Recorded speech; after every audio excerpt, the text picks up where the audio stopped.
బుటెల్లో breaking news చూస్తున్నాం. తెలంగాణలో తాగునీటి సరఫరా పర్యవేక్షణకు ప్రభుత్వం ప్రత్యేక అధికారులను నియమించింది.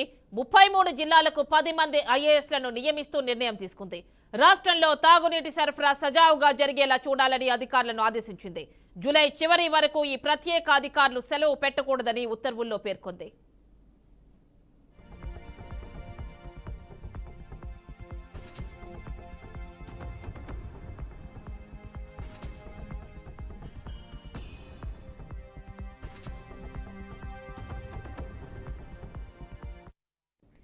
పూర్తి డీటెయిల్స్ మా కరెస్పాండెంట్ వాసు అందిస్తారు. వాసు, చెప్పండి, తెలంగాణలో నీటి సమస్యకు సంబంధించి గవర్నమెంట్ యాక్షన్ ప్లాన్ ని అమలు చేస్తున్నట్టు తెలుస్తోంది.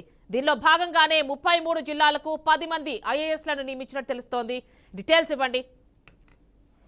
యామిని, తెలంగాణ రాష్ట్రంలో ప్రస్తుతం తీవ్రమైన కరువు పరిస్థితులు ఏర్పడ్డాయి. పట్టణ అట్లాగే గ్రామీణ ప్రాంతాల్లో ఈ తాగునీటికి సంబంధించి సమస్యలు తీవ్రమవుతున్నాయి. ఇంకా రాబోయే ఈ ఏప్రిల్ తో పాటు మే, జూన్ వరకు ఈ 3 నెలలు తీవ్రమైన నీటి కొరత ఉంటుందని చెప్పి భావించిన ప్రభుత్వం 10 మంది సీనియర్ ఐఏఎస్ అధికారులని జిల్లాలకి ఇన్ఛార్జీలుగా నియమించింది. వారిలో మనం పరిశీలిస్తే ఆదిలాబాద్, నిర్మల్ జిల్లాలకు సంబంధించి పాటిల్ ప్రశాంత్ జీవన్, అట్లాగే ఆసిఫాబాద్, నిర్మల్ జిల్లాలకు కృష్ణాదిత్య, కరీంనగర్, అట్లాగే సిరిసిల్ల, జగిత్యాల,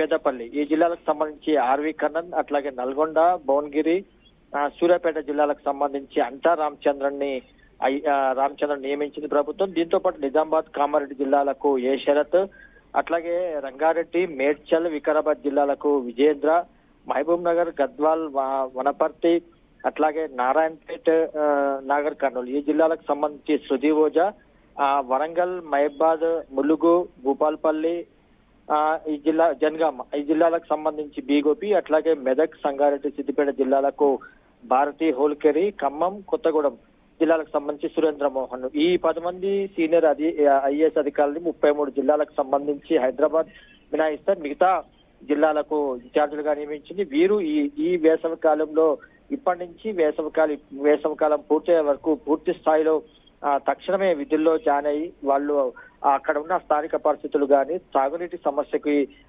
ఏదైనా సమస్యలు ఉంటే వాటిని నివారించే విధంగా చర్యలు తీసుకోవాలని, దీంతో పాటు ఈ ఏదైతే వీళ్ళకి ఇచ్చిన ఇన్ఛార్జి పదవి ముగిసేంత వరకు కూడా వాళ్ళు సెలవులను పెట్టుకోకూడదని చెప్పి సెలవులను రద్దు చేస్తూ కూడా ప్రభుత్వం నిర్ణయం తీసుకుంది. ఆ రకంగా తెలంగాణ ప్రాంతంలో సాగునీటి సమస్యకు సంబంధించి అధికారులకు ఇచ్చిన ఈ బాధ్యతను పూర్తి స్థాయిలో నిర్వర్తించాలని చెప్పి ప్రభుత్వం ఆదేశాలు జారీ. Right Vasu, thank you.